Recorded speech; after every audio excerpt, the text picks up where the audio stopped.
पूरी जिंदगी निकल जाती है मनुष्य की, पर शिव को पहचान नहीं पाते। क्योंकि भगवान शंकर आपके नजदीक में रहते हैं।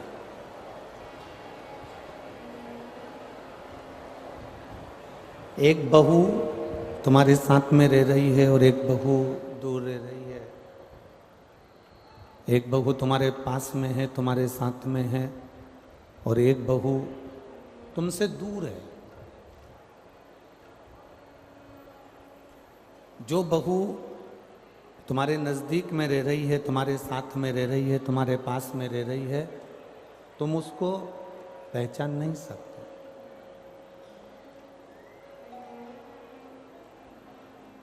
आप उसे पहचान नहीं पाओगे। जो दूर रह रही है, आपको ऐसा लगेगा कि वो ठीक है, वो श्रेष्ठ है, वो दूर है। जो नजदीक है, जो हमारे करीब है, जो हमारे पास है, हम उसको पहचान नहीं पाते। ब्रह्मा ब्रह्मलोक में रहते हैं, भगवान विष्णु वैकुंठ लोक में रहते हैं, और भगवान शिव मृत्यु लोक में रहते हैं।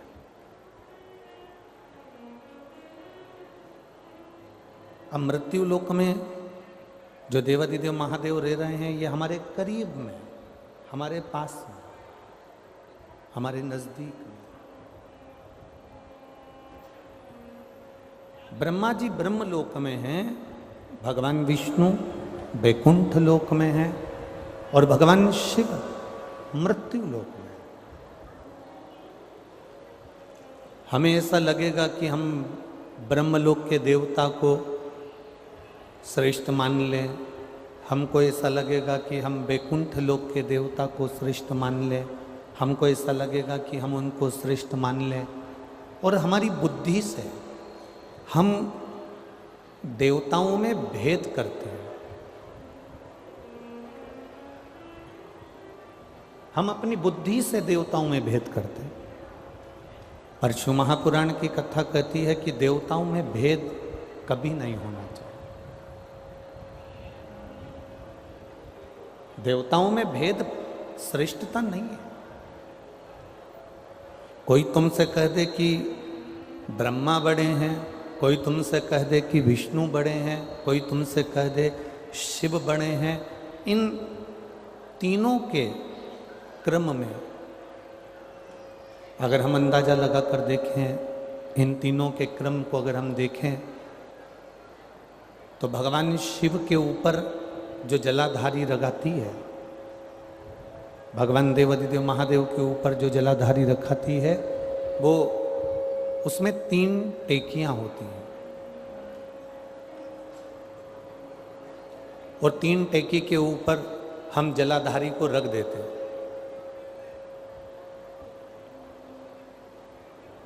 और फिर वो जलाधारी में से एक एक बूंद जल शिवलिंग के ऊपर गिरता रहेगा।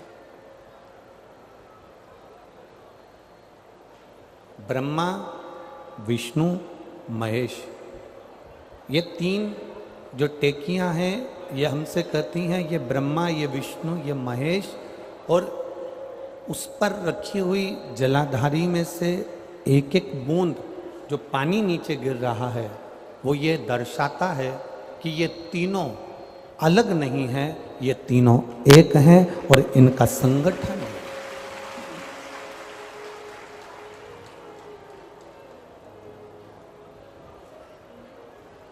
ये दुनिया की दृष्टि में भेद हो सकता है, पर परमात्मा की दृष्टि में कोई भेद नहीं। आप लोगों में कितने लोग मोटरसाइकिल से चलते हैं? कितने लोग मोटरसाइकिल चला लेते हैं? जरा हाथ उठाओ तो जरा। चलाते?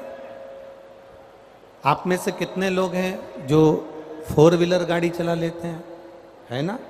तो फोर व्हीलर गाड़ी चलाते हो, टू व्हीलर गाड़ी चलाते हो, या तुम अपनी गाड़ी से जाते हो, शाम के समय पर, रात्रि के समय पर आप जब दतिया से भोपाल के लिए जाओ, दतिया से या ग्वालियर के लिए जाओ, दतिया से या झांसी के लिए जाओ, या दतिया से ओरछा के लिए जाओ, जब तुम्हारी मर्जी पड़े तुम रात्रि के समय पर जाना, तो चलते चलते आपको ये दिखेगा कि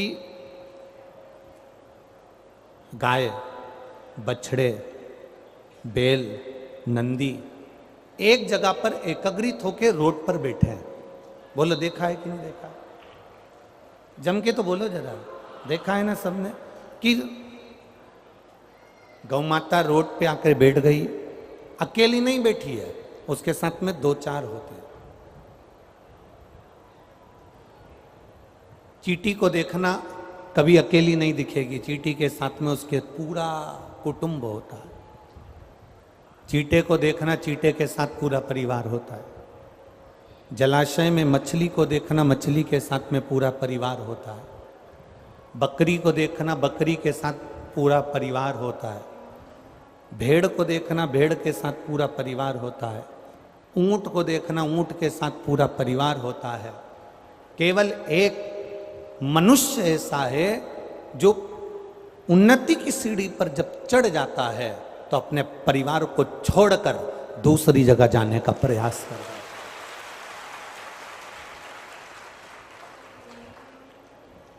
अच्छा ईमानदारी से बोलो, रोड पर तुम गाड़ी लेकर जा रहे हो, रोड पे तुम मोटरसाइकिल या फोर व्हीलर गाड़ी लेकर जा रहे हो और बहुत सारी गाय बैठी है, बहुत सारी बकरियां बैठी हैं, बहुत सारे ऊंट बैठे हैं, तो तुम में से कोई ऐसा है कि बिल्कुल फास्ट, बहुत तेज गाड़ी ले जाएगा? ले जा सकता है क्या कोई? नहीं, गाड़ी को थोड़ा धीमा कर लेगा, गाड़ी को थोड़ा स्लो कर लेगा। गाड़ी को थोड़ा सा धीमा करोगे, थोड़ा स्लो करोगे, तब धीरे से गाड़ी को आप उसमें से, गायों के बीच में से धीरे से आप उस गाड़ी को निकालो। बकरियों को देखा कि बहुत सारी हैं, तब आप उन बकरियों के बीच में से गाड़ी को धीरे से निकालो। भेड़ बहुत सारी है, उन भेड़ में से गाड़ी को धीरे से निकालो। अब अकेली अगर गाय होती, अकेली अगर बकरी होती, तो तुम भी गाड़ी तेजी से निकाल के ले जाते। अरे उधर से काट, निकाल के ले चल, इधर से काट, निकाल के ले जा। जब एक गाय होती, एक बकरी होती, एक ऊंट होता, एक भेड़ होती, तो तुम गाड़ी को बहुत तेज ले जाते। पर जब बहुत सारी गाय, बहुत सारी बैल, बहुत सारे बछड़े, बहुत सारी बकरी, बहुत सारे भेड़ियां इस यहाँ रोड पर अगर है, तो तुम्हारी गाड़ी भी धीमी हो जाती है। उसी तरह जब तुम संगठित होकर रहते हो, अपने परिवार से जुड़कर रहते हो, पूरे परिवार के साथ मिलकर चलते हो, तो किसी की सामर्थ्यता नहीं होती कि वो तुम पर एकदम वार कर दे। वो थोड़ा सा दब जाता है, थोड़ा सा डर जाता है। संगठन में है क्या?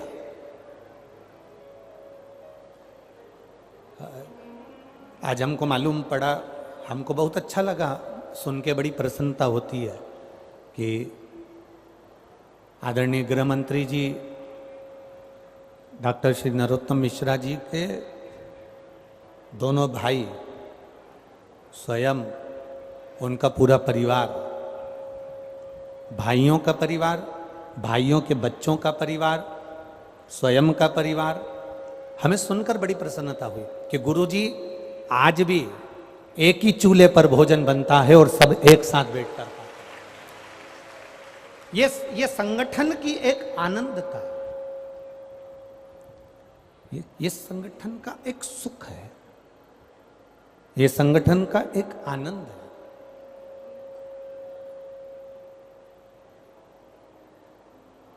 और हम भी तो यही कहना चाहते हैं।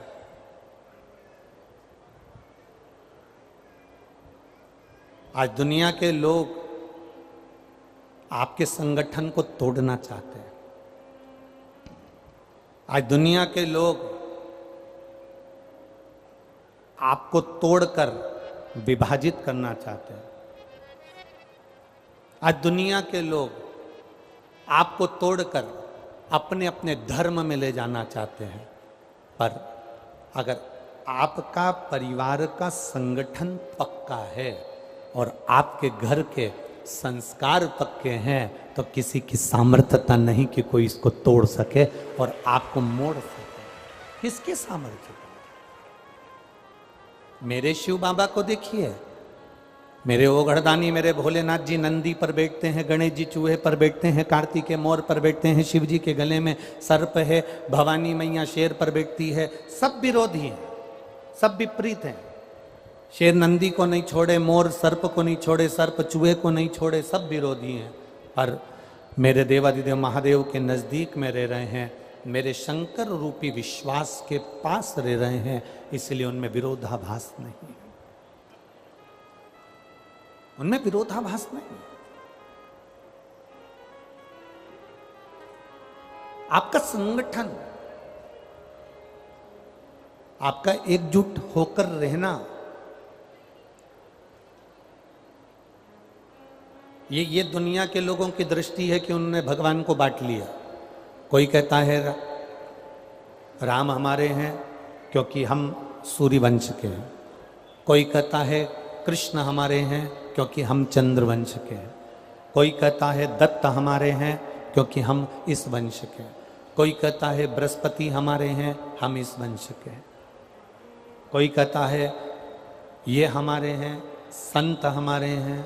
ना ना, शिव महापुराण की कथा कहती है संत, साधु, गुरु, कथाकार, माता पिता, घर के बुजुर्ग, घर के बड़े एक के कभी नहीं रहते, वो एक के नहीं रहते।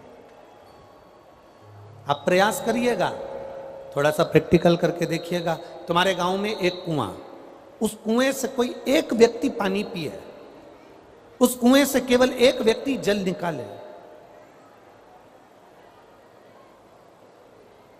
उस कुएं से केवल एक व्यक्ति पानी निकालेगा, एक व्यक्ति ही पानी पिएगा, एक व्यक्ति ही पानी लेगा, उस कुएं से कोई दूसरा नहीं लेगा।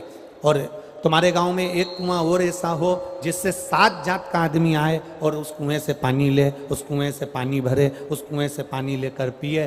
7 जात का आदमी, सब तरह के लोग उस कुएं पर आए और उस कुएं से पानी ले। और एक कुआं ऐसा जिस कुएं से केवल एक व्यक्ति पानी भर रहा है। आप धीरे धीरे अनुभव करेंगे कि जिससे एक व्यक्ति पानी ले रहा है वो कुआं सड़ गया, और जिस कुएं से सब पानी पी रहे हैं, जिस कुएं से सब पानी भर रहे हैं, वो कुआं कभी नहीं सड़ता, उसमें नया पानी आता चले जाता है, नया पानी आता चले जाता है।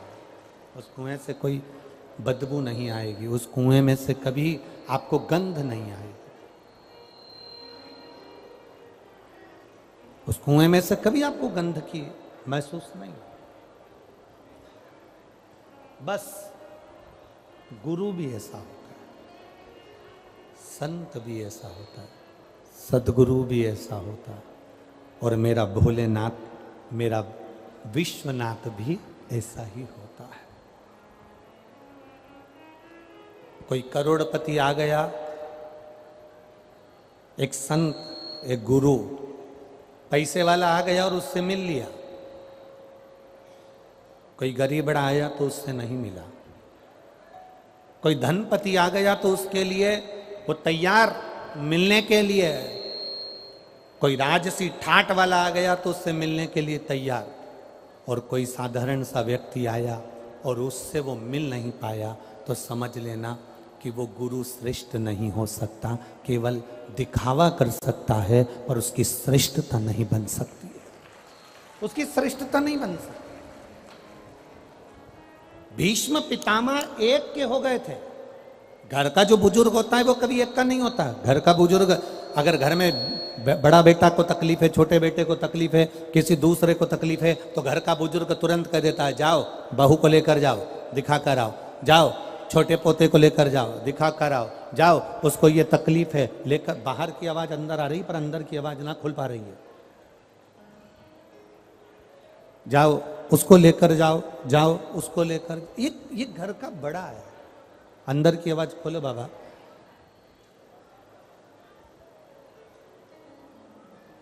ये घर का जो बुजुर्ग है, घर का जो बड़ा है, ये आपको आदेश करेगा, जाओ जरा देखो।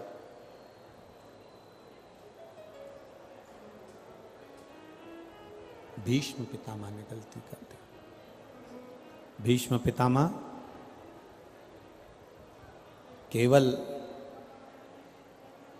दुर्योधन के होके रह गए। गुरु द्रोणाचार्य केवल दुर्योधन के होके रह गए। धृतराष्ट्र गांधारी केवल दुर्योधन के होकर रह गए, केवल इनके होकर रह गए। और जब ये इनके होके रह गए इसलिए इनकी गति बिगड़ गई। मेरा आप सबसे निवेदन है, जितने श्रोता भाई बहन इस शिव महापुराण की कथा को सुन रहे हैं दतिया की पावन धरा पर, मां पीताम्बरा की भूमि पर, और जितने भी श्रोता भाई बहन आस्था चैनल पर सुन रहे हो, फेसबुक यूट्यूब पर सुन रहे हो, उनसे केवल एक निवेदन है कि घर के बुजुर्ग अगर आप हैं, घर के बड़े अगर आप हैं, एक सतमार्ग बताने वाले गुरु का पद यदि आपका है, एक संत का पद यदि आपका है, एक प्रतिष्ठित पद यदि आपका है, तो आप एक के नहीं सबके बनकर रही है, तो आपकी जिंदगी की सार्थकता है।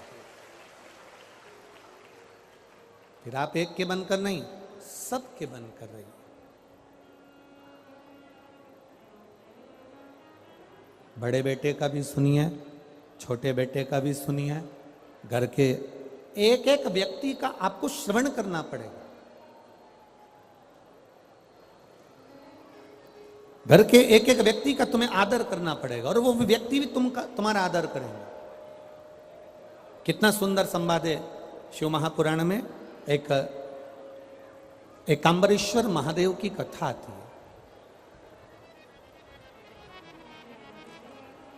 लिंग पुराण के अंतर्गत, स्कंद पुराण के अंतर्गत एकांबरेश्वर महादेव की एक कथा आती है। पूरी दुनिया में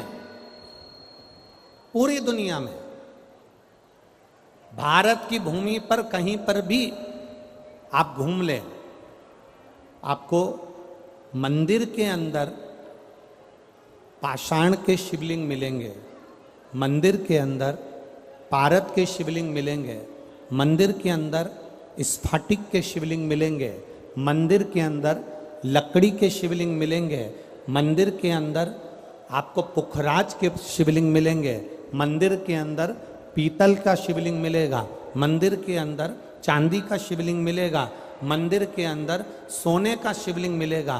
पर भारत की भूमि पर एक मंदिर, पूरी भारत की भूमि पर एक मंदिर ऐसा है, कांचीपुरम का, तमिलनाडु का, एकांबरेश्वर महादेव का, जहां पर मिट्टी का पार्थिव शिवलिंग मिलता है। पूरी दुनिया में एक मंदिर ऐसा है।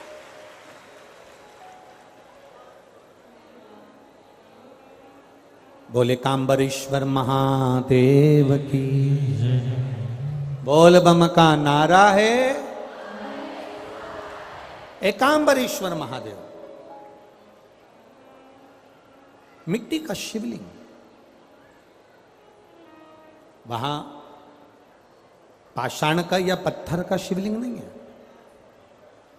वहां पर सोना चांदी हीरा पन्ना का शिवलिंग नहीं है, वहां पर पार्थिव शिवलिंग है, पार्थिव मिट्टी का।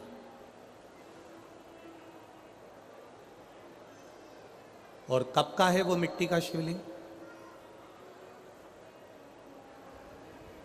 बहुत बहुत ध्यान दीजिएगा, थोड़ा सा स्मरण में रहे आपके। कई माताएं कह देती हैं, गुरुजी जब हम पार्थिव शिवलिंग बनाते हैं तो वो पूजन करने का जब समय आता है तो उसमें दरार पड़ जाती है। बोलो री जी हाँ, सही है कि गलत है? जब हम पूजन करने का समय होता है तो उसमें दरार पड़ जाती है। कारण क्या होता है? किस कारण से उसमें दरार आ जाती है? उसमें आपने 3 चीजें नहीं मिलाई। मिट्टी तो आप लाए हो, पर उसमें 3 चीजें नहीं मिला पाए। एक, पहले नंबर पर है माखन या गाय का घी या दूध। इसमें से एक चीज जरूर मिला मिट्टी में। दूसरी, भस्म, थोड़ी सी भस्म यदि आपके पास में है, भस्म से मतलब होता है अलोना गोबर। अलोना गोबर जानना है आपने? यहाँ क्या बोलते हैं उसको? एक होता है गाय का गोबर जिसको हाथ से थापते हैं, थापा कंडा बन गया, वो नहीं। अलोनी गोबरी, गाय ने पौटा करा, वो सूख गया, उसको उठाया, जलाया, उसकी भस्म तैयार करी। वो भस्म शिवजी पे समर्पित होने वाली वो भस्म उस मिट्टी के अंदर डाली जाए। अलोनी गोबरी की जो भस्म होती है, गाय जो पोटा करती है, और वो गाय का जो गोबर होता है वो सूख जाता है। सूखने के बाद जो उसकी भस्म होती है, वो भस्म बड़ी काम की होती है। उसको जब जलाते हैं और जलाकर उसकी भस्म बनाते हैं तो वो बड़ी काम की रहती है, बहुत काम। हम तो यहां तक कहेंगे, जिस नारी के बच्चादानी के अंदर अगर गर्भ में गांठ हो गई है या बच्चादानी के अंतर्गत कोई भी परेशानी उसके जीवन में आ गई है कि डॉक्टर बोल रहा है कि आपकी ये ऑपरेशन कराना ही पड़ेगा, तो हम इस निवेदन को जरूर करना चाहेंगे कि प्रयास करिएगा। देसी गाय जब गोबर करे, पोटा करे और वो सूख जाए, वो सूखा हुआ जो गोबर का पोटा रहे सूखा हुआ, उसको जलाकर उसकी भस्म तैयार कर कर देवाधिदेव महादेव को समर्पित कर कर उसको उठाकर डिब्बी में रख लीजिए। एक डब्बी में उसको रख लो और उस भस्म को सोमवार के दिन से लेकर 7 दिन तक लगातार थोड़ा थोड़ा सा उस भस्म को अपने उदर पर त्रिपुंड का भाव, उस भस्म से त्रिपुंड का भाव कि मेरा महादेव मेरे गर्भ की रक्षा करेगा, त्रिपुंड का भाव, और उसी भस्म को मुख में थोड़ा सा लेकर देवाधिदेव महादेव के चढ़े हुए जल का आचमन करिए। जो गर्भाशय में जो भी तकलीफ होगी, मेरा देवाधिदेव महादेव उसको अच्छा कर देगा। गर्भस्थ तकलीफ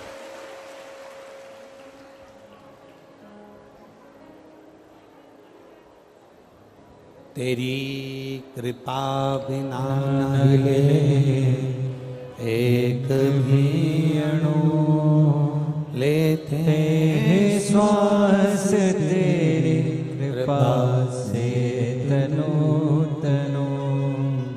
हे गंगाधार मुक्ति द्वार ओमकार तू, भोले ओमकार तू। आयो शरण तिहार शंभो तार तार तू। गर्भस्थ, गर्भ में अगर आपके गर्भाशय में अगर कोई तकलीफ है तो वो गाय के गोबर की, देसी गाय के गोबर की भस्म हमारे जीवन को सुख दे रहे। और भी अच्छे से समझे, मान लो आप त्रिपुंड का भाव भी नहीं रख सकते, उदर के ऊपर त्रिपुंड भी नहीं बना सकते, तो केवल भस्म को लेपन ही आप गर्भाशय पर अगर करेंगे तो बाबा उस पर भी कृपा करता है। ऐसा नहीं, शिव तत्व है। सारी समस्या का हल एक लोटा जल।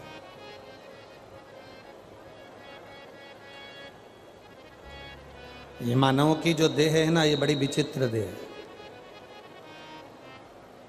बचपन में होमवर्क लेते हो, होमवर्क करते हो, जवानी आती है तो होम लोन लेते हो, और बुढ़ापा आता है तो अलोम और विलोम करते हो।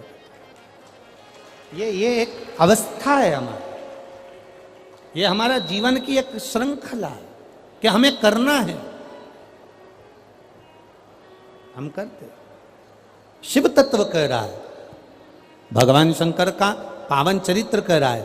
एकांबरेश्वर महादेव कांचीपुरम में, तमिलनाडु में, भारत की भूमि पर दुनिया के सबसे विशाल मंदिरों में, जो विशाल मंदिरों की गणना होती है, उन विशाल मंदिरों में सबसे बड़े मंदिर की गणना में कांचीपुरम का, ये तमिलनाडु का मंदिर एकांबरेश्वर महादेव का आता है। एकांबरेश्वर, जहां पर पाषाण का शिवलिंग नहीं है, जहां पत्थर का शिवलिंग नहीं है, जहां सोना और चांदी का शिवलिंग नहीं है, जहां हीरे पन्ने का शिवलिंग नहीं है, जहां पर मिट्टी का पार्थिव शिवलिंग की पूजन होता। अब जरा विचार करिएगा, गुरुजी क्या बात कर रहे हो, ये पार्थिव शिवलिंग, मिट्टी का शिवलिंग जहां एकांबरेश्वर महादेव के मंदिर में पूजा जाता है, वहां क्या वो शिवलिंग मिट्टी का फटा नहीं होगा? क्या उसमें दरार नहीं पड़ी होगी? क्या वो मिट्टी का शिवलिंग बेकार नहीं हुआ होगा? हम जब पार्थिव शिवलिंग का निर्माण करते हैं तब उस समय उसमें हम बहुत से पदार्थ डाल देते हैं। आप कुछ डालें ना डालें, दो चीजें मिट्टी के अंदर अवश्य डालें, एक मक्खन या दूध या गाय का, जम के बोलो, घी, और दूसरा भस्म। ये दो चीजें क्यों डालना चाहिए? कि शिवलिंग अच्छा बनेगा, शिवलिंग पक्का रहेगा, दरार नहीं पड़ेगी, उसके लिए डालना चाहिए क्या? ना ना ना ना। पार्थिव शिवलिंग का निर्माण करने वाले दो चीजों का स्मरण अवश्य रखें।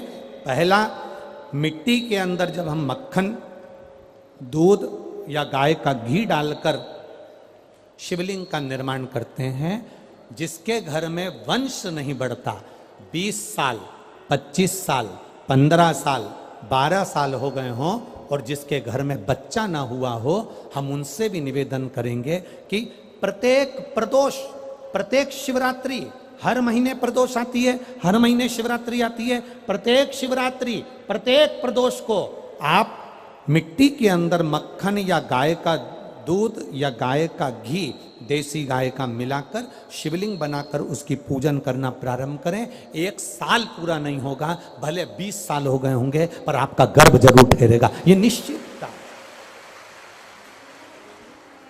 भले 20 साल हो गए, 22 साल हो गए, 25 साल हो गए, डॉक्टर ने मना कर दिया नहीं होगा, फिर भी आप बाबा पर भरोसा, बोल बम का नारा है, बाबा है। आप विश्वास के साथ शिव की आराधना करिए। गाय, देसी गौ माता का दूध, मक्खन, घी, ये हमारे मिट्टी के अंदर मिलाकर जब हम शिवलिंग का निर्माण करते हैं तो हमारा वंश बढ़ता। दूसरा, भस्म। दूसरी चीज क्या है? जम के बोलो जरा पीछे वाले भी, और जितने आसपास के जितने 5 पंडालों में जो बैठे हैं, जो अलग से पंडाल लगाए गए हैं, उनमें भी जो भरे बैठे हैं, इधर के पंडालों में पीछे वाले, और जितने लोग रोड पर बैठे हैं, जितनी दुकानों के अंदर बैठे हैं, वो भी जरा सावधानी से सुनना। ये पार्थेश्वर शिवलिंग कथा आपको बाद में नहीं मिल पाएगी, बड़े ध्यान से सुनना। ये अपनी जिंदगी बनाने के लिए माँ पीताम्बरा ने अपने धाम में करवाई है, अपने जीवन को कृतार्थ करना। कार्यकर्ता कितनी भी बात करें, पड़ोसी कितना भी बोलता रहे, उसका कोई जवाब मत दो। आप कथा सुनने आए हो, बड़ी मेहनत से धूप में चलकर आए हो, 500 रुपए खर्च कर कर यहां पहुंचे हो, दिल से सुनना तो बाबा दिल से तुम्हारी झोली भर कर भेजेगा।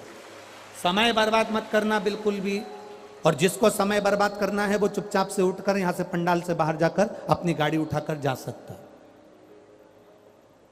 बड़ी मुश्किल से कथा मिलती है, और दतिया वालों के तो भाग्य में आदरणीय गृह मंत्री जी ने करा ली, तो बाबा की कृपा से ये इतना बड़ा कुंभ भरा गया, यही बाबा की कृपा।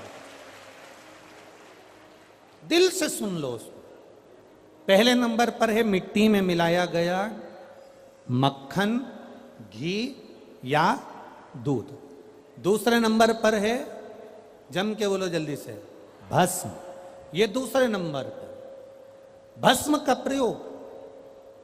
शिवलिंग का जब निर्माण करे, पार्थिव शिवलिंग जब बनाए, मिट्टी में थोड़ी सी भस्म जरूर मिलाए। भस्म किस चीज के लिए होती है? भस्म किसके लिए धारण कराई जाती है? तो महाराज शिव महापुराण की कथा कहती है, जब शरीर में कोई बड़ी बीमारी आने वाली होती है, आप एक साधारण सा प्रयोग कर देखिएगा अपने जीवन में, एक साधारण सा प्रयोग। जब आपको लगे कि डॉक्टर ने बोला है कि कोई बड़ी बीमारी का चांस बन रहा है, कोई बड़ी बीमारी होने वाली है, आप थोड़े दिन तक देवाधिदेव महादेव का ये शिवलिंग, ये जलाधारी, ये जहाँ से जल बहता है, गणेश जी का स्थान, कार्तिकेय जी का स्थान, बीच में एक मोटी सी लाइन अशोक सुंदरी, शिवलिंग जो शिवलिंग रखा है, जो जलाधारी है वो माँ पार्वती जी का हस्तकमल, ऊपर से एक एक बूंद जो पानी गिर रहा है,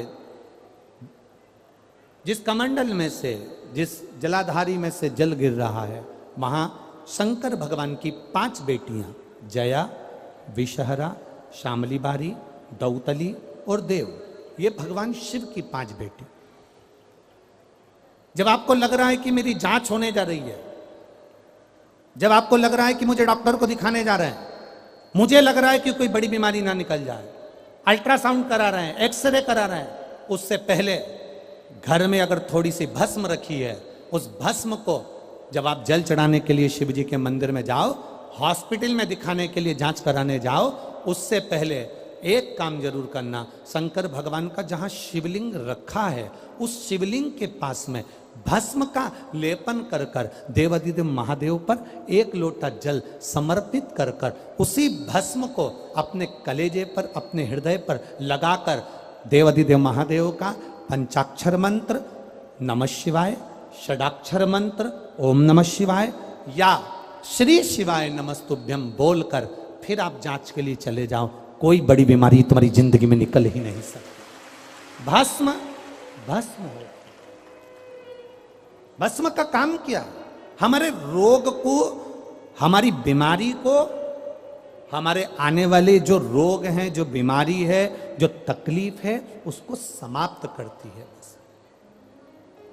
भस्म का प्रयोग।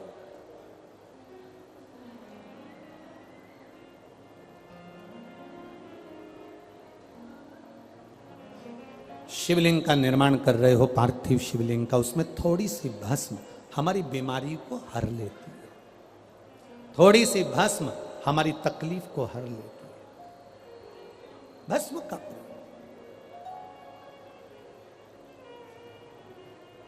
चपटी भभूत में है खजाना कुबेर का। शिव के शरीर से, भगवान देवाधिदेव महादेव के तन से लगी हुई भस्म साधारण नहीं है। भस्म को चढ़ाने वाला भी साधारण नहीं होता और भस्म को लेने वाला भी साधारण नहीं होता।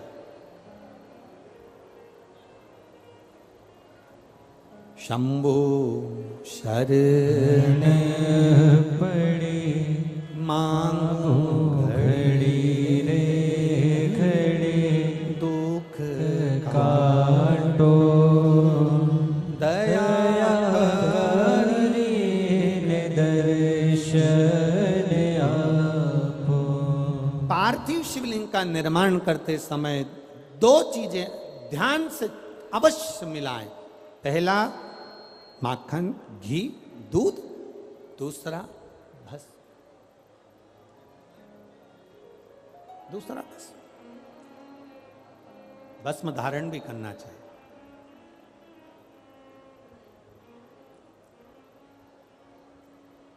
आज हम सुबह जब 10 बजे सबसे मिल रहे थे तो एक भाई ने, अब वो कौन था हमें नहीं मालूम, उसने हमसे जाते जाते एक प्रश्न किया, गुरुजी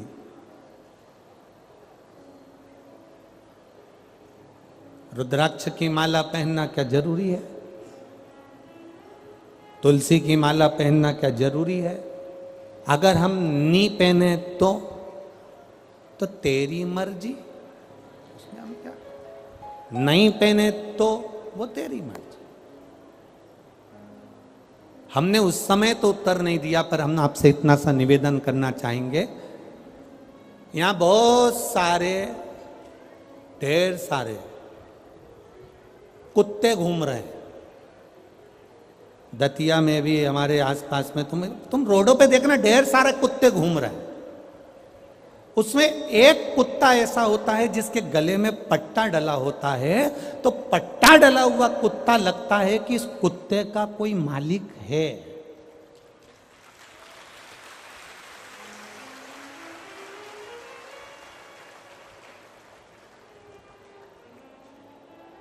भैंस देखो बहुत सारी मिलेगी, भैंस के गले में अगर पट्टा डला हुआ है, डोरी बंधी है, तो भैंस का कोई मालिक, बोलते जाओ रे दतिया वालों, भैंस का कोई मालिक है। ढेर गाय घूम रही है, पर जिस गाय के गले में रस्सी बंधी है, डोरी बंधी है, पट्टा डला है, तो गाय का कोई मालिक है। और तुम्हारे गले में अगर रुद्राक्ष या तुलसी की माला है, तो तुम्हारे शरीर का भी कोई मालिक है। और नी पहनो तो ढेर घूम रही है, उसमें कोई विशेष वाली बात नहीं। इस शरीर का मालिक कौन? जिसके गले में रुद्राक्ष नहीं होता, जिसके गले में तुलसी की माला नहीं होती, वो लावारिसों की गिनती में आता है। वो मालिक नहीं होता उसका, वो लावारिस की गिनती में आता है। तुम्हारे गले में एक रुद्राक्ष होना चाहिए, एक रुद्राक्ष की माला हो या तुलसी की माला हो, तो तुम्हारे इस शरीर का आखिरी में मालिक वो मेरा देव अधिदेव महादेव या मेरा राम या मेरा कृष्ण या मेरा नारायण होगा। इस शरीर का मालिक वो छोरा यहीं बैठा है, मैं उसको देखूंगा नहीं, बस निवेदन करूंगा कि आप उस माला को पहन सकते। आपका मालिक कौन है? कौन? हम तो बाबा के भरोसे चलते हैं, हम तो बाबा के भरोसे चलते हैं। ये दुनिया दुनिया वाले जलते हैं, ये दुनिया वाले जलते हैं। भोले बाबा के भरोसे चलते हैं, भोले बाबा के भरोसे चलते हैं। बैठ जाओ, हम गाएंगे नहीं, बैठ जाओ, बैठ जाओ, हाँ बैठ जाओ।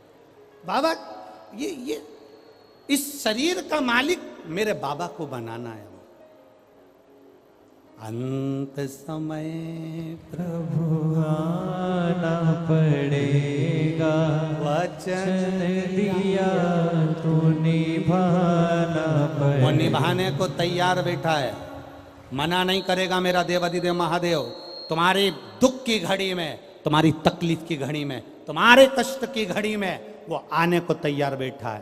पर दतिया में राशन की दुकान से उसी को मिलता है जिसके पास में आधार कार्ड हो और जिसका वो पीली डायरी, लाल डायरी, हरी डायरी में नाम हो। अब ईमानदारी से बोलो, वोट डालने का अधिकार किसको होता है? अब सीहोर का व्यक्ति आकर दतिया में वोट डाल सकता है क्या? अरे जम के तो बोलो रे, नहीं। दतिया का व्यक्ति जाके झांसी में वोट डाल लेगा क्या? नहीं।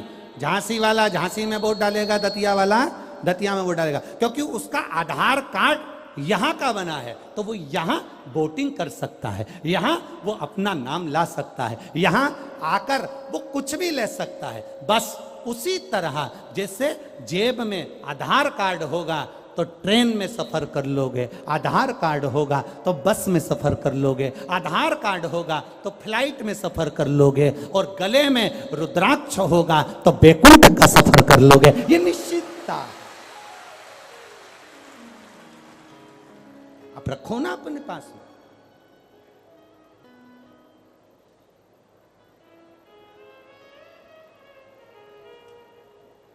सोने की माला और रुद्राक्ष की माला में एक ही अंतर है। सोने की माला रात को मरोगे,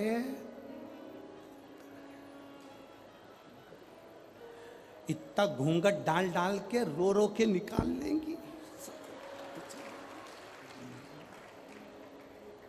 नानी बाई का मायरा सुना है कि नहीं सुना है? नानी बाई के मायरे में नरसिंह मेहता की दादी जय कुंवर बाई के प्राण छूटे और नरसिंह मेहता की जो बड़ी भाभी थी वो दिन भर दादी को ताने देती थी, डुकरिया बैठी है, बूढ़िया बैठी है, मरती क्यों नहीं है, दिन भर ताने देती थी। नरसिंह मेहता को धक्के मारकर निकाल दिया था जिसने, अपनी देवरानी को धक्के मारकर निकाल दिया था वो नरसिंह मेहता की भाभी। जब सास मरी, दादी सास, तो उनसे गले लग लग के रो रही, इतना इतना घूंघट करके रो रही। जब दादी सास जिंदा थी तो पल्लू को यहाँ रखती थी और जैसे ही डोकरी मरी, बूढ़ी अम्मा मरी, बूढ़ी माँ मरी, दादी मरी, उसने पल्लू को यहाँ रख लिया और गले लग के रो रही। नरसिंह जी ने अपनी पत्नी से कहा, मेरी भाभी कितनी रो रही है, कितनी रो रही मेरी भाभी। इतने में नरसिंह जी की पत्नी बोली, सही कह रहे हो, दिन भर गाली देती थी पर आज दुख भी सबसे ज्यादा इसी को हो रहा है। थोड़ी देर बाद गले लग लग के रोने के बाद जेठानी ने देवरानी से कहा, मैं पानी पी के आती हूं, तू रो ले, मैं पानी पी के आती हूं, तू रो ले। जो देवरानी रोने के लिए बैठी, उसने देखा जेठानी गले लग लग के इसलिए रो रही थी क्योंकि सास के कान में सोने की मुर्की थी, उसको दांत से कतर रही थी। सोने की जो मुर्की थी कान में, उसको दांत से कतर रही थी और मुंह में धर के और चली गई और पानी के मटके में डाल के आके अब कहने लगी, जल्दी ले जाओ, जल्दी ले जाओ। वाह वारी दुनिया मतलब की दुनिया में किसी का कोई नहीं। कौन तुम्हारा, कौन रिश्तेदार, कौन नातेदार, कौन कुटुंबी, अंत समय में कोई साथ ना देगा। जितना पहने हो आभूषण सब उतर जाना है। अंत समय में केवल जो रुद्राक्ष की माला तुम्हारे गले में है, जो तुलसी की माला तुम्हारे पास में है, वो अंत समय में वो ही आधार कार्ड है। उसको देखकर बैकुंठ और कैलाश का प्रवेश हो जाएगा। उसी को दे प्रवेश।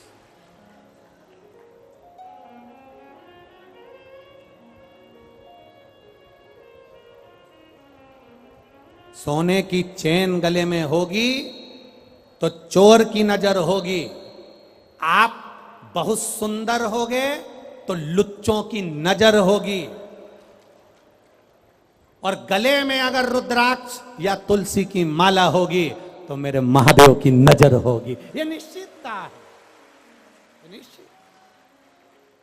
बोल बम का नारा है।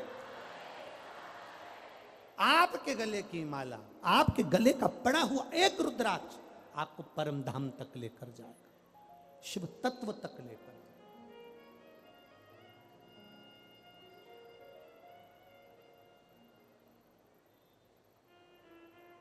साधारण नहीं शिव,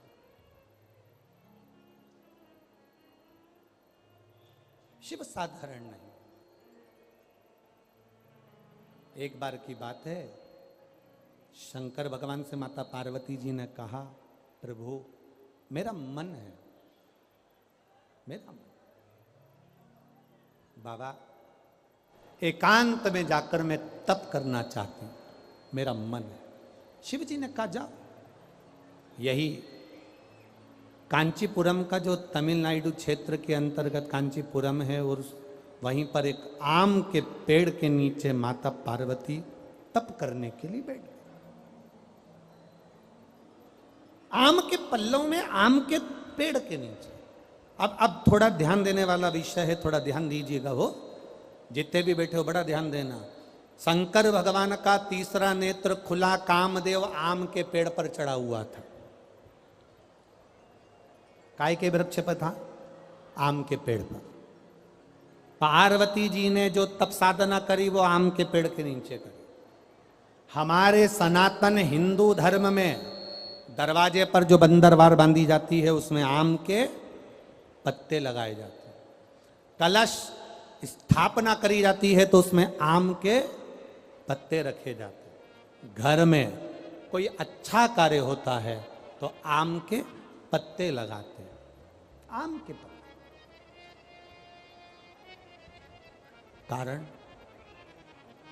कारण क्या था? केवल एक कारण। देवाधिदेव महादेव ने जब कामदेव को भस्म करा, उस समय पर भगवान शिव का नेत्र कामदेव पर पड़ा, कामदेव भस्म हुआ। आम के पल्लव में छुपा था, आम के पल्लव में। आम का वृक्ष भी उस समय पर कामदेव के भस्म होने पर जलने लगा, तड़पने लगा, चिल्लाने लगा। आम के पल्लव में से आवाज आने लगी, बाबा बाबा बाबा कहकर जब पुकारा,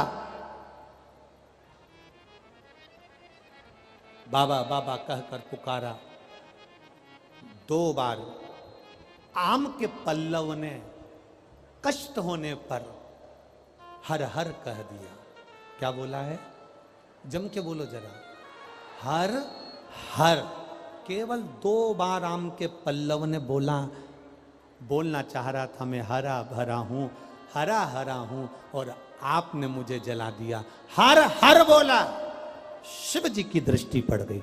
भोलेनाथ जी ने कामदेव भस्म होकर जमीन पर गिरे और आम के पल्लव को, आम के वृक्ष को शिव जी ने भस्म होने से रोक दिया और कहा, सुन आम के वृक्ष, आम के पल्लव, तूने हर हर कहा है, इसलिए तेरे को मैं भस्म नहीं करूंगा। तेरे ऊपर आने वाली जितनी बाधाएं होंगी वो सब नष्ट कर दूंगा। आम के पल्लव ने कहा, प्रभु मुझ पर आने वाली बाधा अगर आप नष्ट कर रहे हैं तो मुझे वर दे दीजिए नाथ। ऐसा वर दे दो जिसके दरवाजे पर, जिसकी पूजन में, जिसके द्वार पर आम के पल्लव बंधे होंगे, उसके घर में कभी दुख प्रवेश ना करे, ये वर दे दीजिए।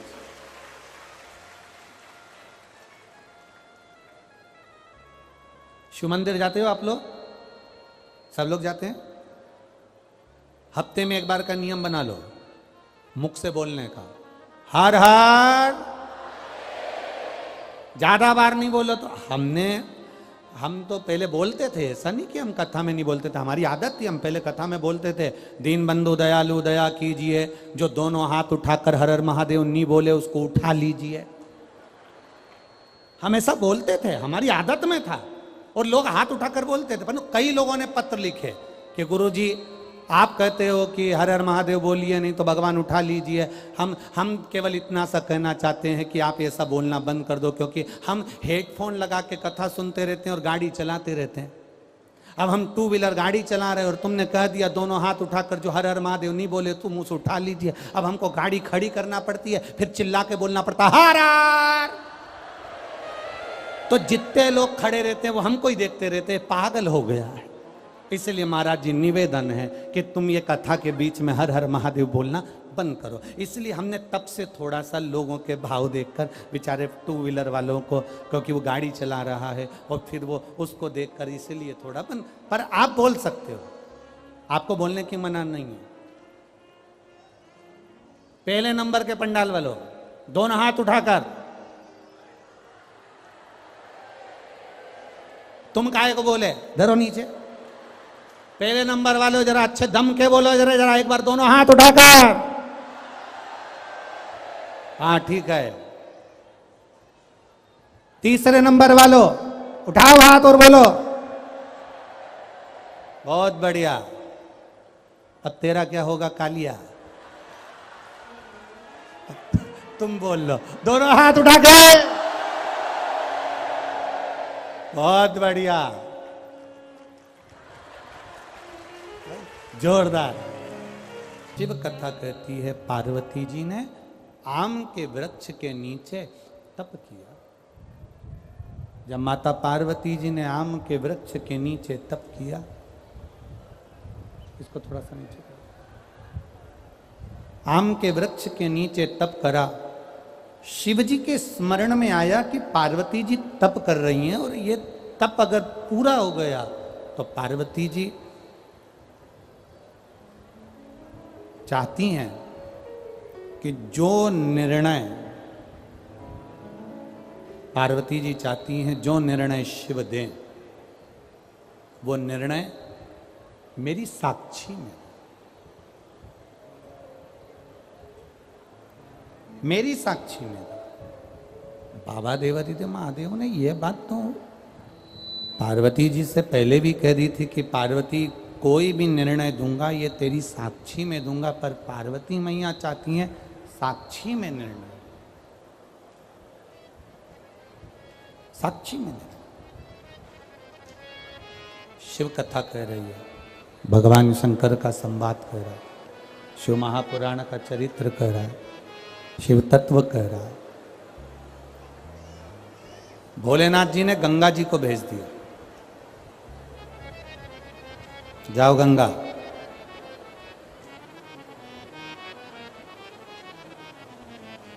जाकर गंगा जी इतना तेज पानी का वेग लेकर जाना कि पार्वती की तप साधना टूटे।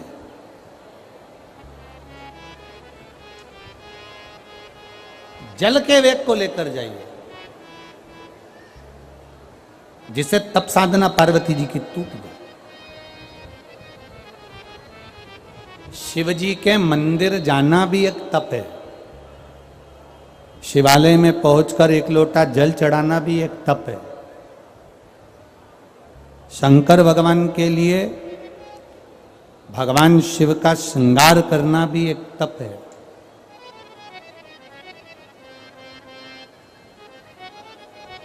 और किसी साधारण व्यक्ति को, प्यासे को पानी पिलाना, भूखे को भोजन कराना, ये भी एक तप साधना का ही मूल तत्व है। ये तप साधना का मूल तत्व है। अब गंगा मैया जैसे ही गई, बड़ी विकरालता में गंगा जी का जल गया आम के पेड़ के नीचे, और आम के जो पल्लव थे वो हिलने लगे। आम के पल्लव जब हिलने लगे तब माँ पार्वती की नेत्र, माता पार्वती के नेत्र खुल के माँ गंगा से कहा, गंगा तू मेरी बहन है, तू मेरी बहन है गंगा। मैं छोटी हूं, तू बड़ी है गंगा, तू मेरी बहन होकर मेरी तप साधना तोड़ने के लिए आई है। गंगा तुझ में और मुझ में कोई भेद नहीं है, तू भी तारनहार है और मैं भी तारनहार हूं, तो क्यों मेरी तप साधना तोड़ने के लिए आई है? गंगा जी ने हाथ जोड़कर अपनी बहन से कहा कि मुझे शिव जी ने भेजा, भगवान देवादिदेव महादेव ने मुझे भेजा। तो गंगा अब तू बता, ऐसा मैं क्या करूं जिससे मैं देवादिदेव महादेव से एक वर प्राप्त कर लूं? तू ऐसा सरल सा साधन बता दे। तो एक इसकी हवा आ रही है, इसको थोड़ा नीचे कर दे इसको। तू एक सरल सा साधन बता दे, थोड़ा सा नीचे कर दे इसको। गंगा जब तुम एक सरल सा साधन बता दोगी तो ये निश्चितता है कि मेरे को शिव की प्राप्ति होगी। आप एक सरल सा साधन बता दी, बिल्कुल सरल सा साधन। और सुन लो दतिया वालों, जितनी भी दतिया में मेरी जिज्जियां बैठी हैं सब सावधानी से सुन लीजिए। और जितने मेरे जीजा बैठे हैं ना, क्या बोलते हैं इधर, लाला जी है, तो बड़े सावधानी से सुनिएगा। और जितने आस्था चैनल पर सुन रहे हैं और जितने फेसबुक यूट्यूब पर सुन रहे हैं, बड़े सावधानी से। पार्वती जी गंगा जी से पूछ रही हैं एक सरल साधना, एक सरल भाव शिव को प्राप्त करने का एक सरल तरीका। गंगा जी ने कह दिया, सबसे सरल तरीका मैं तुम्हें बता रही हूं, मिट्टी लाओ, उसका एक शिवलिंग का निर्माण करो। वो शिवलिंग का निर्माण करोगे और निर्माण करने पर उस शिवलिंग को बनाते समय तुम्हारे हृदय में जो भाव आएगा, देव अधिदेव महादेव तुम्हारी वो मनोकामना उसी क्षण पूरा कर देगा। निर्माण के समय पर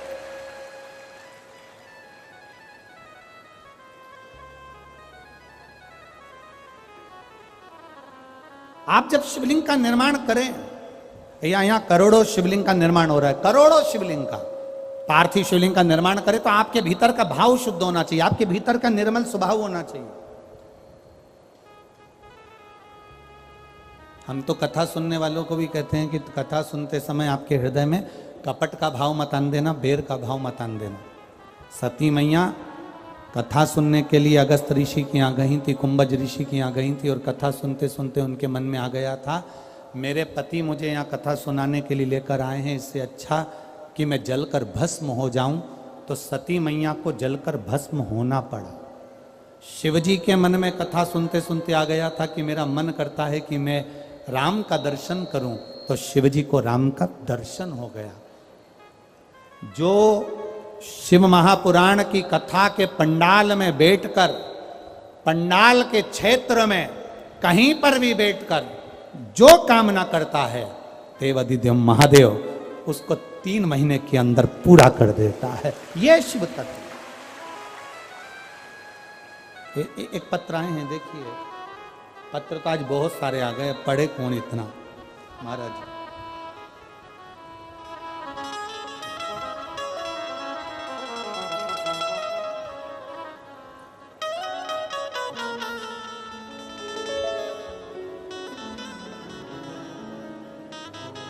मेरा नाम रेणु गुप्ता है, पति का नाम राहुल गुप्ता है।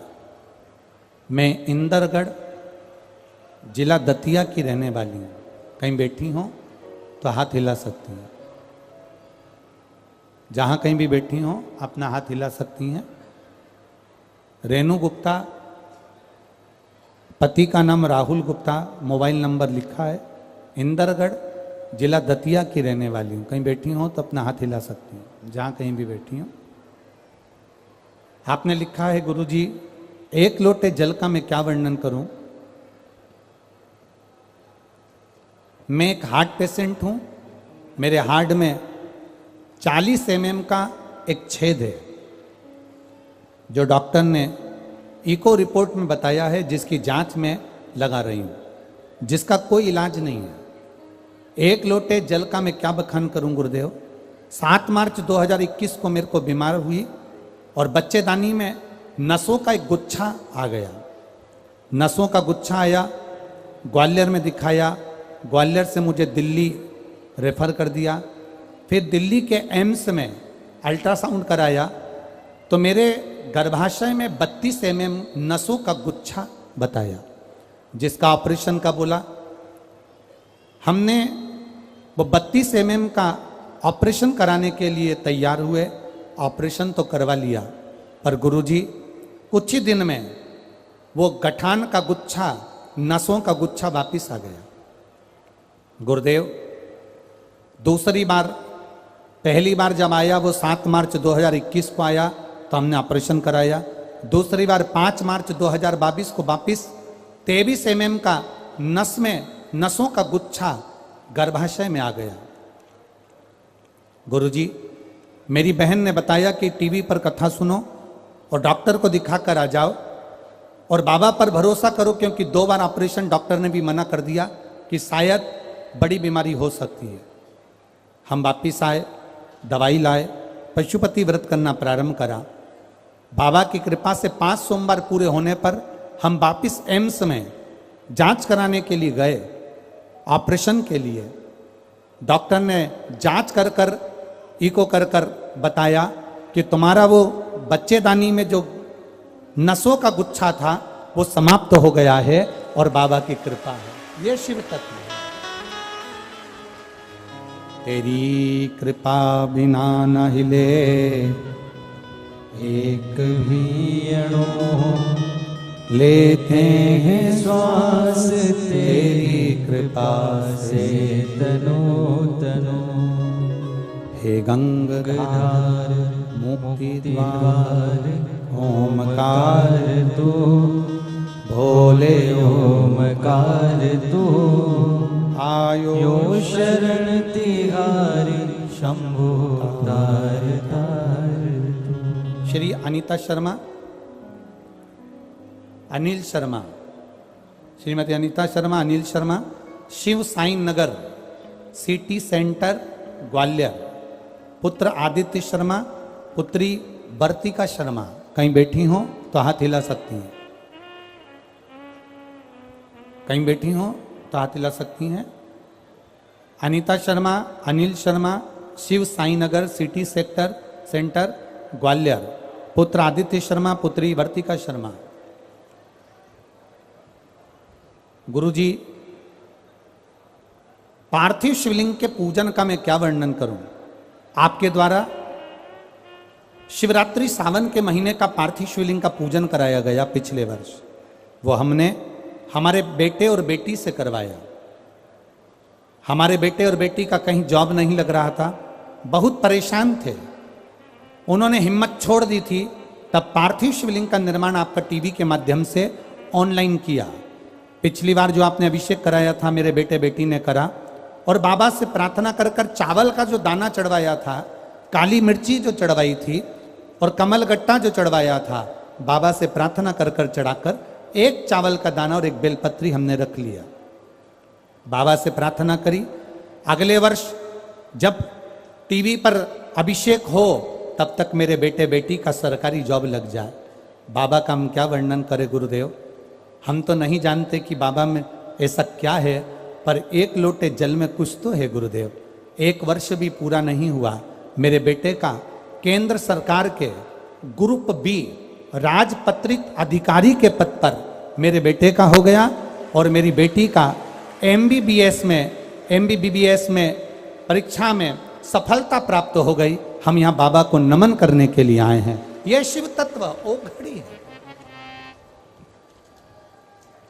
बोल बम का नारा है, शिव की भक्ति का एक अनूठा तत्व है।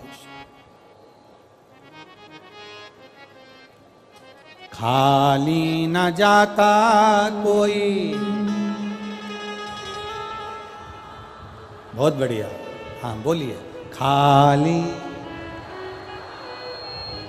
दर से तुम्हारे मैं भी खड़ा हूँ, नन्ही बाहें पसार अपने हृदय लगा लो,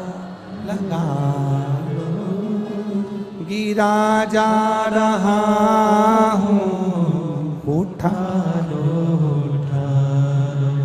भोले अपने दर से अब तो न टालो, गिरी जा रही हो, उठा लो। पार्वती जी ने पार्थिव शिवलिंग का पूजन किया, आराधना की, श्रृंगार किया, कृपा हुई, भोलेनाथ जी प्रकट हो गए। शिव जी ने प्रकट होकर पार्वती जी से कहा, पार्वती मांगो तुम्हें क्या चाहिए। पार्वती जी जो मांगने के लिए बैठी थी वो तो पार्वती जी ने मांगा ही नहीं। पार्वती मैया जो मांगने बैठी थी वो तो माँ जगत जननी पार्वती ने मांगा ही। पार्वती जी ने नहीं मांगा। शिव जी कह रहे हैं पार्वती मांग लो तुम्हें क्या चाहिए। पार्वती जी कह रही हैं प्रभु अगर देना चाहते हो तो इतना वर दे दो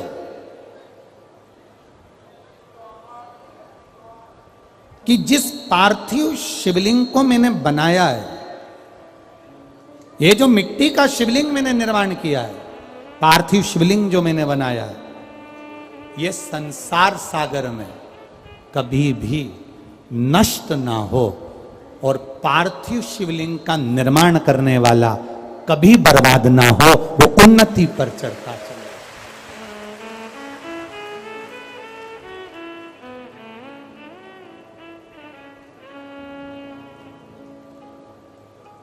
अच्छा, एक सरल भाषा में आप लोगों से कहें, परम पूज्य शास्त्री जी दद्दा जी महाराज,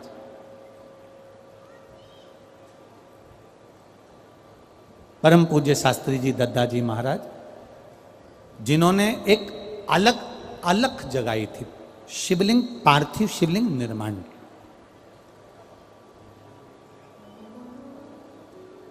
और उनके जितने शिष्यों, उनके जितने शिष्य हैं, मैं उनसे निवेदन करूंगा, आप अपनी जिंदगी में देखना कि आपके गुरु ने, और हम सबके गुरु हैं वो केवल जिन्होंने गुरु मंत्र लिया उन्हीं के नहीं, आदरणीय दद्दा जी संपूर्ण भारतवासियों के गुरु हैं, संपूर्ण।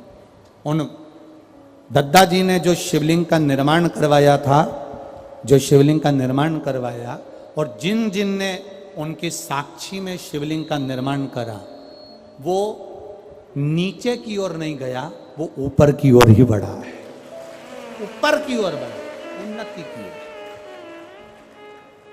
क्योंकि मां जगत जननी स्वयं देवादिदेव महादेव से कह रही हैं, भगवान शंकर से कह रही हैं कि जो ये मैंने जो पार्थिव शिवलिंग बनाया है, प्रभु इतनी सी कृपा करना कि ये नष्ट ना हो, ये नष्ट।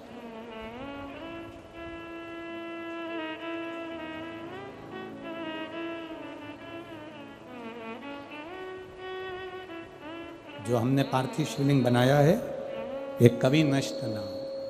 शिव जी ने कह दिया, बाबा भोलेनाथ जी ने कहा, सुनो पार्वती, तुम्हारे द्वारा बनाया हुआ ये शिवलिंग मेरी साक्षी का प्रतीक रहेगा, और इस तमिलनाडु की पावन धरा पर कांचीपुरम में एकाम्बेश्वर महादेव के रूप में ये विराजमान रहेगा। पार्वती जी बोली, ये तो मिट्टी का है, टूट जाएगा। शिव जी कहते हैं, इस ब्रह्मांड में जब तक इस पृथ्वी पर कहीं पर भी पार्थिव शिवलिंग का निर्माण इस भूमंडल पर देव, असुर, मनुष्य जो करेगा, पूरे ब्रह्मांड में, पूरे पृथ्वी पर कहीं पर भी अगर पार्थिव शिवलिंग का निर्माण प्रतिदिन कहीं ना कहीं हो रहा होगा, जब तक मृत्यु लोक पर पार्थिव शिवलिंग बनता रहेगा, तब तक ये शिवलिंग कभी नष्ट नहीं होगा, और ये सदा बना रहेगा, सदा बना।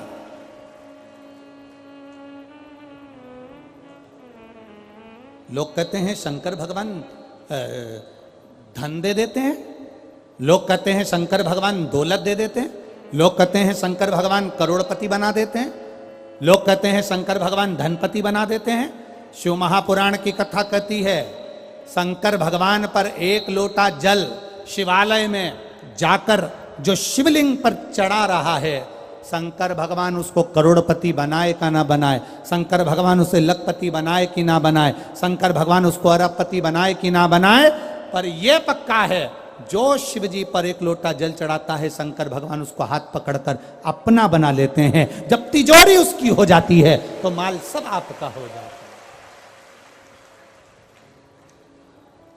मेरा देवादिदेव महादेव अपना बना रहा है, मेरा शिव अपना बना रहा है।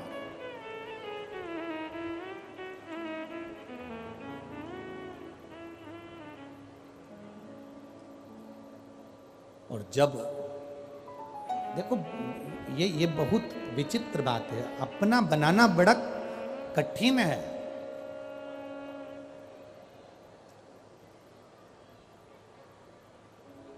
पति पत्नी को साड़ी ला कर दे दे, जरा ध्यान से सुनना, पति पत्नी को जेवर दिला दे, पति पत्नी को सारा सामान ला कर दे दे,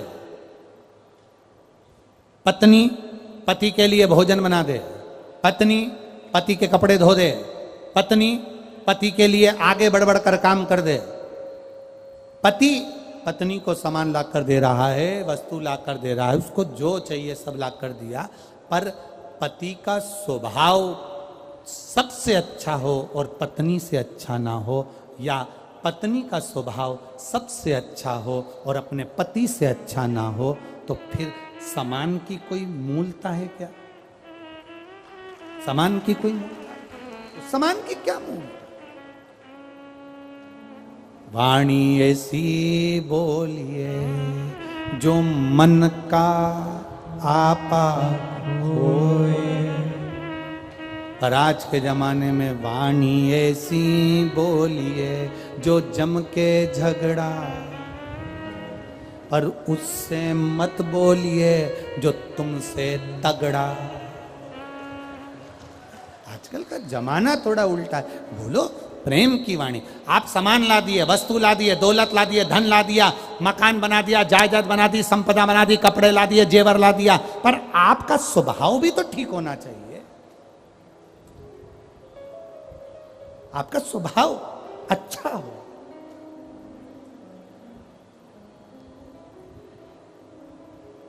तो लगे धन दौलत सब एक साइड है, पूंजी सब एक साइड, पर आपका स्वभाव एक साइड।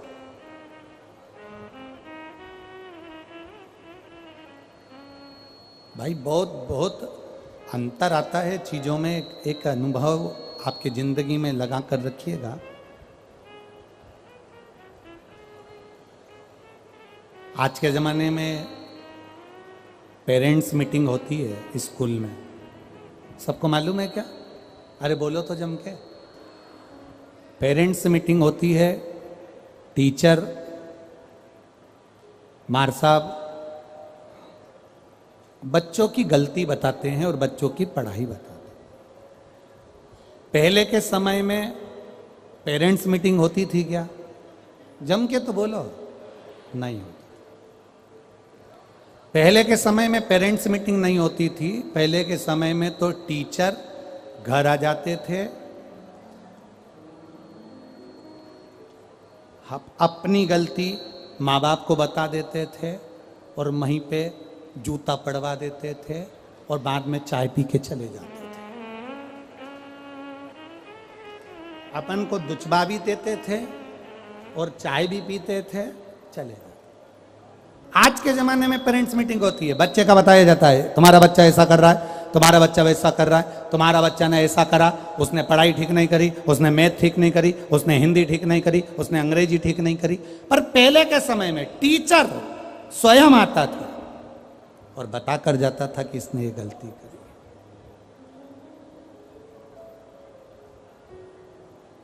पहले के समय में बस अंतर यही है।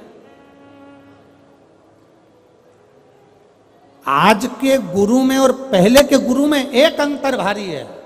पहले का गुरु तुम्हारे दरवाजे पर आता था और सत्य बोलकर तुम्हें जगाकर, सत्य बोलकर तुम्हें जगाकर तुम्हारे मार्ग को निश्चित कर कर फिर जाता था। आज का गुरु अपनी जगह पर बैठा रहता है, तुम पार लगो तो ठीक, ना लगो तो ठीक, उसको कोई मतलब नहीं है। उसको तो केवल एक मतलब है कि गुरु फिरे बाजार में, हमसे दीक्षा लेओ, नरक पड़ो चाहे स्वर्ग जाओ, पर लिफाफा हम ही को दे। तुम्हारे पास में जितना मोटा माल होगा, गुरु उतनी जल्दी तुमसे मिलेगा। ये आज का गुरु है। तुम्हारे पास में जितना धन ज्यादा होगा, गुरु उतना तुमसे मिलेगा। ये आज का समय है। पर असली जो गुरु होता है, उसे तुम्हारे वैभव से, तुम्हारी सत्ता से, तुम्हारे धन से कोई मतलब नहीं होता। वो तो एक जैसा होता है। जो आया उसका है, भजन करेगा, कीर्तन करेगा, मार्ग प्रशस्त करेगा और चला जाएगा। उसका काम कितना है? बस तुम्हें जगाना, तुम्हें जागृत करना।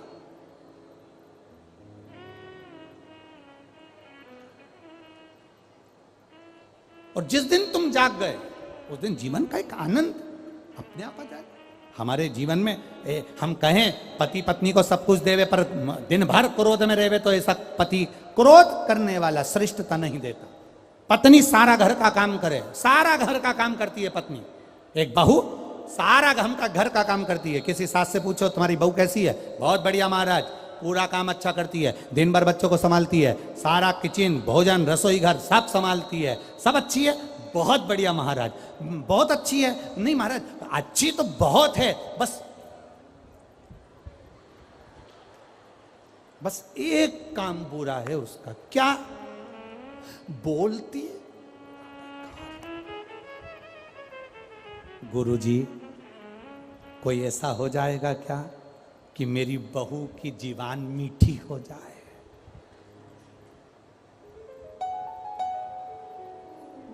अब गुरुजी से पूछो, उनकी लुगाई की जीवान तो वैसे ही ठीक नहीं, कहा दूसरे की जीवान ठीक करने चले? किसी गुरुजी से पूछो। जो ललाट में महादेव ने लिख कर भेजा है, जो किस्मत में ब्रह्मा जी ने लिख कर भेजा है, जन्म मरण परण, 3 चीजें कोई नहीं बदल सकता। वो 3 केवल एक बदल सकता है, तुम्हारे हाथ से चढ़ा हुआ महादेव को जल, वो बदल देगा।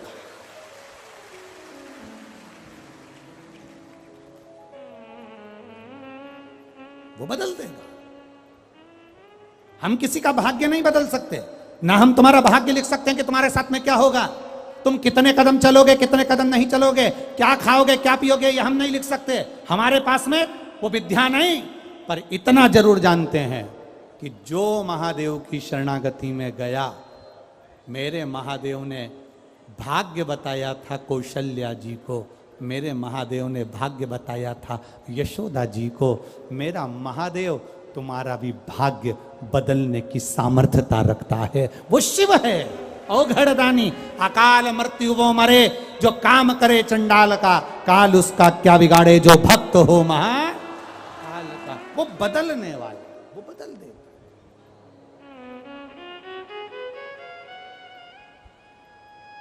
जब क्रोध आए, गुस्सा आए, थोड़ा रुको। अगर क्रोध आए, गुस्सा आए, थोड़ा रुको।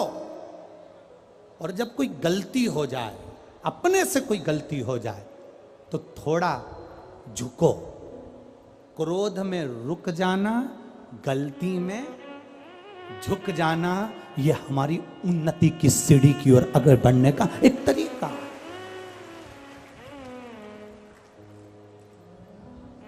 हमें उन्नति की ओर बढ़ने का एक तरीका है। क्रोध में रुक जाओ और गलती में झुक जाओ। पर झुक कौन रहा है? कौन झुकने वाला है? यहाँ जितने बैठे हो तुम सब कम हो क्या? जरा सी कोई बात आ जाए तो कह दे मैं नहीं झुकूंगी, मैं नहीं झुकूंगा, मैं काय को झुकूं, मैं काय को झुकूं। ये करती है। हम जिस दिन जो झुकना जान गया, वो जिंदगी में कभी उखड़ नहीं पाया, कभी नहीं, कभी नहीं। शिव कथा कर बाबा देवादिदेव महादेव का चरित्र, शंकर भगवान एकांबरेश्वर महादेव के रूप में विराजमान हो गए। पार्वती जी ने जो वर मांगना था वो पार्वती जी ने नहीं मांगा। पार्थिव शिवलिंग एकांबरेश्वर महादेव के रूप में विराजित हो गए। शिव कथा कर, बाबा देवादिदेव महादेव का चरित्र कर। समय आया,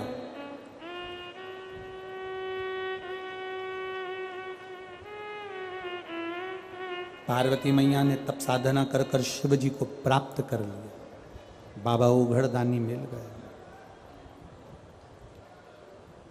अब पार्वती जी को शिव मिल गए, समय निकल गया। एक बार की बात है, मरुतों की कन्या सुयशा,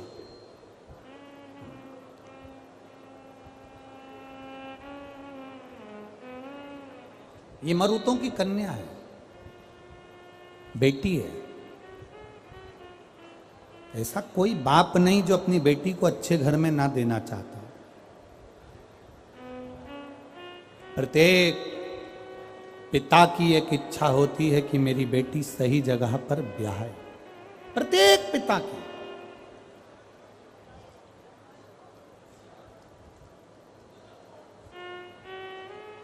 और हमें तो ये गौरव होता है, बड़ा आदरणीय गृह मंत्री जी नरोत्तम मिश्रा जी को देखकर ये गौरवान्वितता होती है कि इन्होंने जब भी पहल करी है तो सनातन धर्म और हमारे सनातन धर्म को बचाने के लिए अपनी वाणी से पहल करी।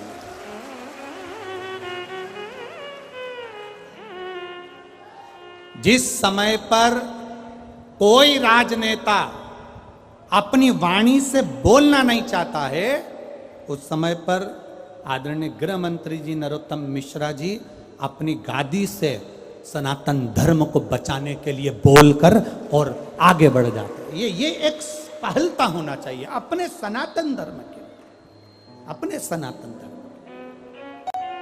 धर्म की, अधर्म का, प्राणियों में, विश्व का कब होगा?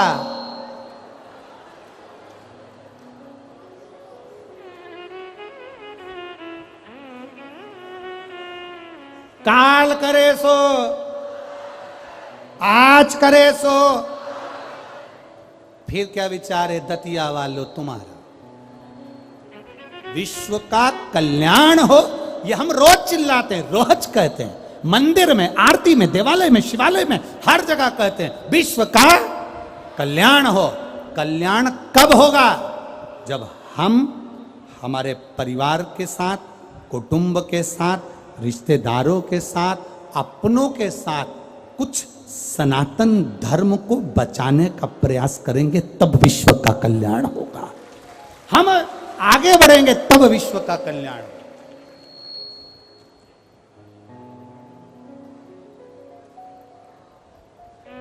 अपने जीवन को एक अग्रण्यता, सुयशा, मरुतों की कन्या है सुयशा। एक बार देवादिदेव महादेव को इस सुयशा ने देख लिया और देखकर सुयशा ने बस मन में सोच लिया कि मैं भगवान शंकर को अपना बनाऊंगी। और सुयशा ने तप साधना करना प्रारंभ करा। सबसे पहले सुयशा मरुतों से पूछकर, अपने पिताजी से पूछकर, अपने ताऊ से, काका से पूछकर शिव कैसे मिलते हैं, तो कहा जहां पर मन पड़े वहां बैठकर पार्थिव लिंग का निर्माण करिए। पार्थिव लिंग का निर्माण करोगी, शिव मिल जाए, शंकर मिल जाए। मरुतों की कन्या सुयशा अब पार्थिव शिवलिंग का निर्माण करती है, पूजन करती है, विसर्जन करती है। थोड़ा ध्यान दीजिएगा।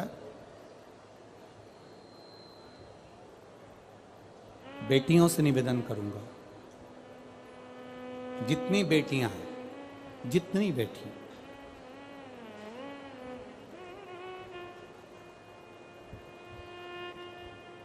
आप में बहुत अच्छी विद्वत्ता है, आप बहुत अच्छा पढ़ सकती हो, आप बहुत आगे बढ़कर डॉक्टर, कलेक्टर, इंस्पेक्टर, आप आगे चलकर एसपी, डीएसपी, कलेक्टर, मंत्री, संतरी सब बन सकती हो। आप में वो बल है। बस मेरा जितनी बेटियां बैठी हैं इस पंडाल में और जितनी बेटियां कथा सुन रही हैं टीवी पर और मोबाइल पर, उनसे निवेदन है कि आप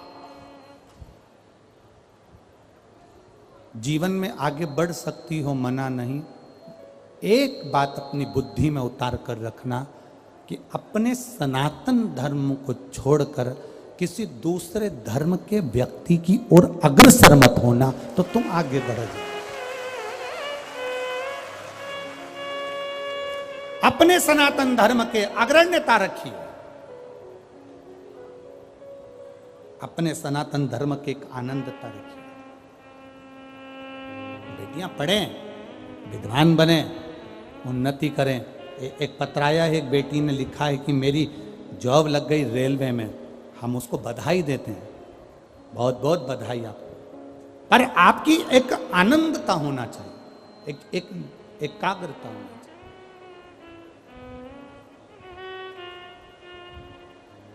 शिव कथा कह रही है। मरुतो की कन्या ने पूछ लिया कि शिव कैसे मिलेंगे, महादेव कैसे मिलेंगे। मरुतो ने कहा कि उनका मिलना इतना सरल नहीं है, पर पार्थिव शिवलिंग का निर्माण अगर आप कर रही हो, पार्थिव शिवलिंग का निर्माण यदि आप कर रही हो तो उससे आपको फल की प्राप्ति हो जाएगी, फल मिलेगा, जरूर मिलेगा, ऐसा नहीं कि नहीं मिलेगा। जिस लड़का लड़की का विवाह 30 साल का हो गया, 35 साल की हो गए, लड़का लड़की 40 साल के हो गए, 35 साल के हो गए, उनका अगर विवाह नहीं हुआ है, बहुत रिश्ते आए चले गए, संबंध आए चले गए, या जो बेटा बेटी चाहते हैं कि हम अच्छा पढ़कर एक नौकरी सरकारी प्राप्त कर लें, कोई ऐसा अच्छा जॉब हमारी किस्मत में मिल जाए, उन बेटा बेटियों से निवेदन करूंगा, यदि आप चाहते हो तो एक प्रयास जरूर करना, एक प्रयास अपनी जिंदगी में जरूर करना।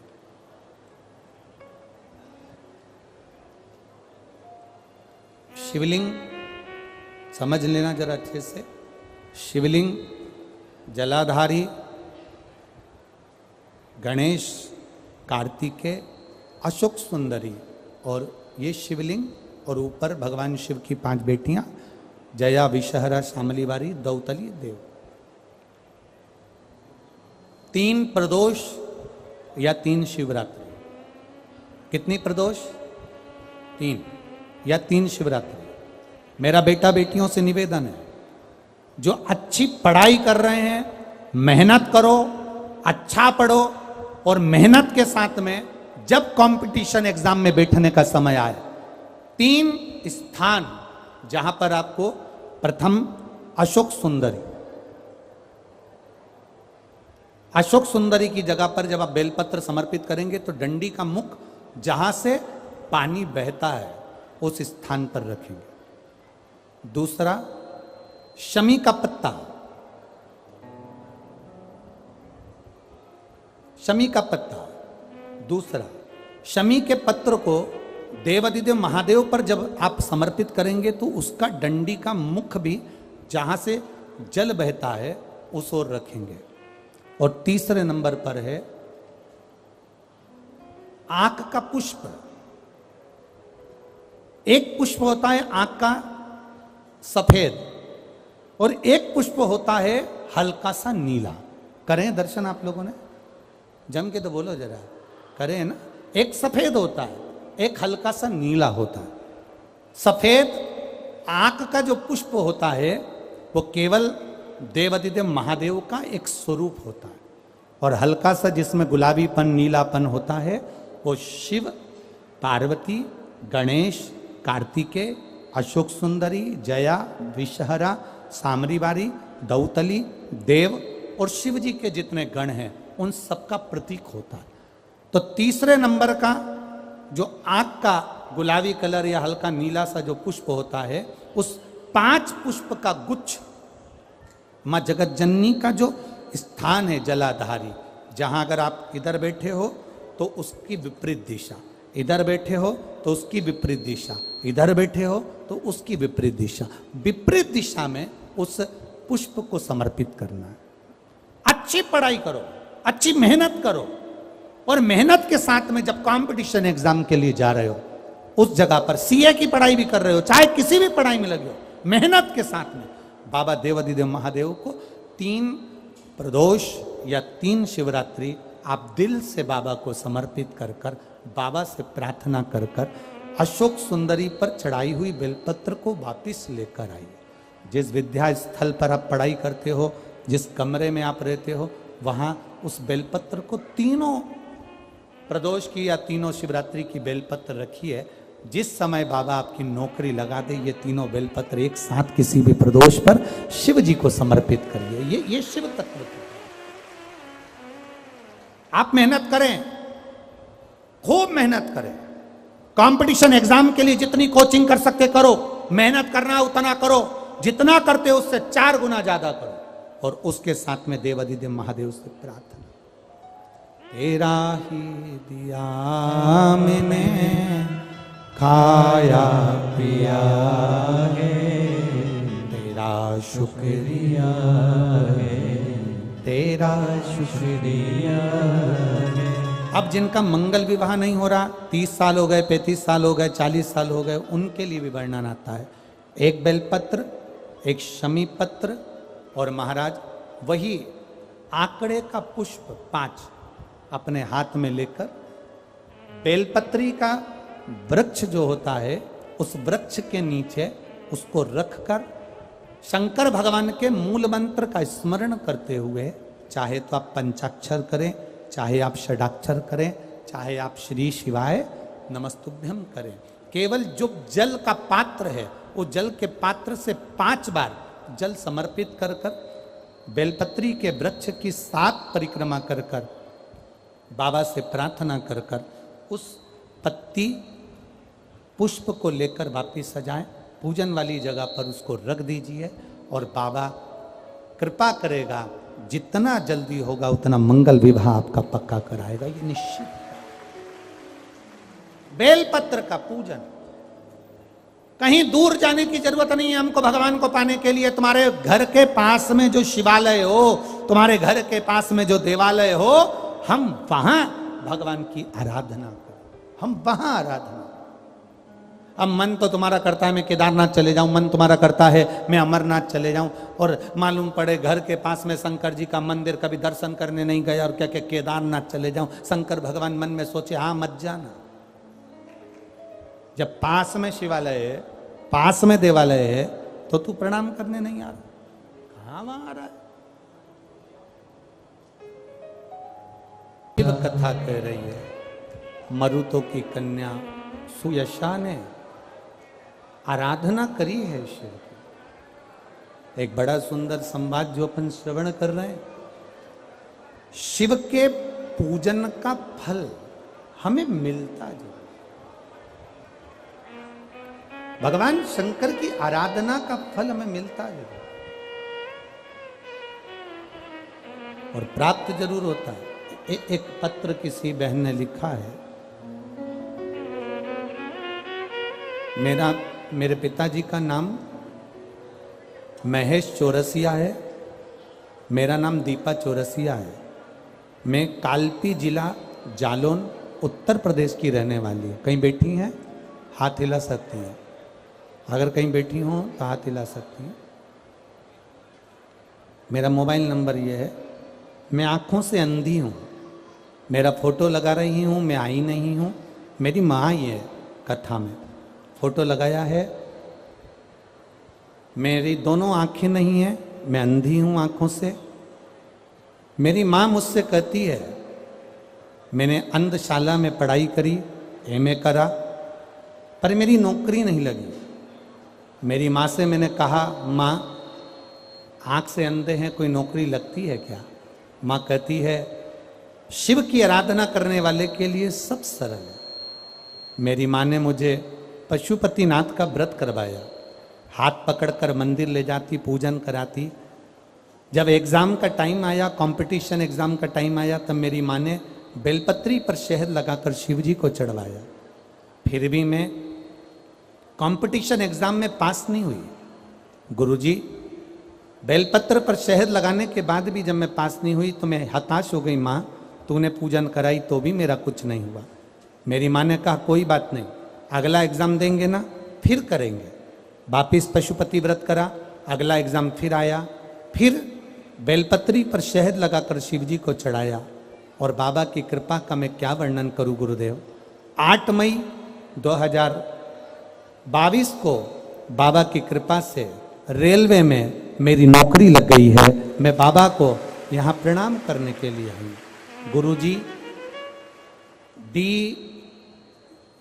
मेरी रेलवे में ग्रुप डी में मेरी नौकरी लग गई है। मेरी माँ प्रणाम करने के लिए कथा पंडाल में आई है। मैं आंखों से अंधी हूँ इसलिए नहीं आ सकी। यह शिव तत्व है, योग। आप करें उसका भजन, आप करें उसका स्मरण, वो भक्ति देता है। एक कथा रह गई है सुयशा की, उसको कल के कथा के क्रम में अपन उसको लेंगे, स्मरण करेंगे कि सुयशा ने भगवान शिव के पार्थिव शिवलिंग का पूजन कर कर कैसे भगवान शंकर के गण नंदी को अपना बना लिया। शिव जी तो उनके नहीं हो पाए, पर शंकर भगवान ने कहा मैं तुम्हें नहीं मिल सकता, पर मेरा गण नंदी तुम्हारा पति बने। ये श्रेष्ठता। कई लोग कहते हैं गुरुजी स्त्री को शिवलिंग नहीं छूना चाहिए या शंकर भगवान पर चढ़ा हुआ जल नहीं पीना चाहिए। कोई कुछ कहता है, कोई कुछ कहता है, कोई कुछ कहता है। हमारा आपसे निवेदन है, जिंदगी में एक बार गीता प्रेस गोरखपुर की शिव महापुराण की किताब, पुस्तक, पुराण लेकर आइए, पोथी लेकर आइए। किसी का कहना मत मानो, आप अपने दिल का कहना मानो ना। अपने नेत्रों से पढ़ो, मालूम पड़ेगा शंकर भगवान के शिवलिंग के पूजन का क्या फल है, शिवजी पे चढ़े हुए जल का आचमन का क्या फल है, शंकर भगवान को चढ़ाए भस्म का क्या फल है, शंकर भगवान को समर्पित बेलपत्र का क्या फल है। यह हमको ज्ञात हो, यह हमारे भीतर से हम उसको स्मरण कर सकते। समय आया, भगवान श्री गणेश जी महाराज का प्रागट्य हुआ। भगवान गणेश जी महाराज पधार रहे हैं। जोरदार ताली बजाकर स्वागत करिए श्री गणेश जी महाराज की। हर हर महा